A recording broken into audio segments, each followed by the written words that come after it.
ನಮಸ್ಕಾರ ವೀಕ್ಷಕರೇ, ಅಂಬೇಡ್ಕರ್ ಧ್ವನಿ ಕನ್ನಡ ಚಾನೆಲ್ಗೆ ಸ್ವಾಗತ. ಮೇಕಲಮರಡಿ ಗ್ರಾಮದ ಕಾರ್ಗಿಲ್ ಯುದ್ಧದಲ್ಲಿ ಹುತಾತ್ಮರಾದ ವೀರ ಯೋಧ ಯಶವಂತ್ ಕೋಲ್ಕಾರ್ ಅವರ ಧರ್ಮಪತ್ನಿಯಾದ ಸಾವಿತ್ರಿ ದೇವಿ ಯಶವಂತ್ ಕೋಲ್ಕಾರ್ ಅವರಿಗೆ ಹರ್ ಘರ್ ಶೌರ್ಯ ಎಂಬ ಕಾರ್ಯಕ್ರಮದಡಿಯಲ್ಲಿ ಸನ್ಮಾನ ಕಾರ್ಯಕ್ರಮ ಹಮ್ಮಿಕೊಳ್ಳಲಾಗಿತ್ತು. ಸ್ವತಃ ಮೇಕಲಮರಡಿ ಗ್ರಾಮಕ್ಕೆ ಯೋಧರ ತಂಡ ಆಗಮಿಸಿ ಯಶವಂತ್ ಕೋಲ್ಕಾರ್ ಅವರ ಕುಟುಂಬಕ್ಕೆ ಸನ್ಮಾನಿಸಿ ವೀರಯೋಧ ಯಶವಂತ್ ಕೋಲ್ಕಾರ್ ಅವರ ವೀರಗಲ್ಲಿಗೆ ಪುಷ್ಪ ನಮನ ಸಲ್ಲಿಸಿದರು. ಈ ಸಂದರ್ಭದಲ್ಲಿ ಕಾರ್ಗಿಲ್ ಯೋಧರ ತ್ಯಾಗ ಬಲಿದಾನ ಹಾಗೂ ಅವರ ದಿಟ್ಟ ಹೋರಾಟಗಳನ್ನು ಸೈನಿಕರು ಸ್ಮರಿಸಿದರು.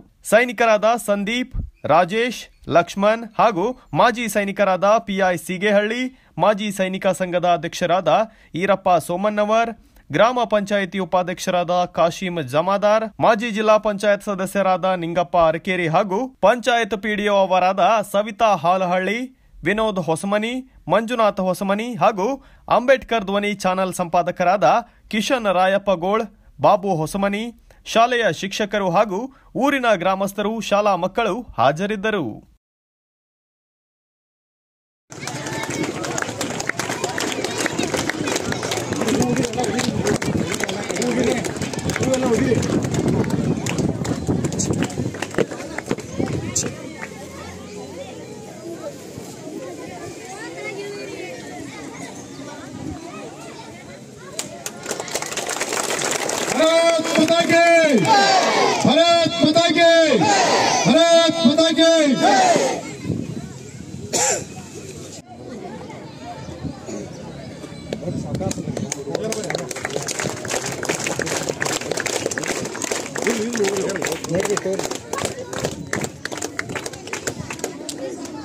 भारत माता की भारत माता की भारत माता की जय जवान जय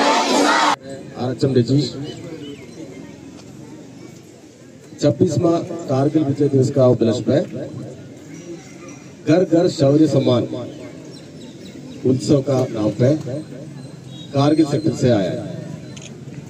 आप सबको पता है कि 99 कारगिल युद्ध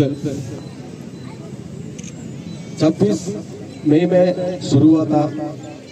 वो 62 डेज कठिन युद्ध का साथ जुलाई 26 को खत्म होके हम भारत सैन्य जीत हासिल किया था। इसमें नायक यशवंत दुर्गप्पा कोलकर सेना मेडल सर बहुत योगदान चल रहा।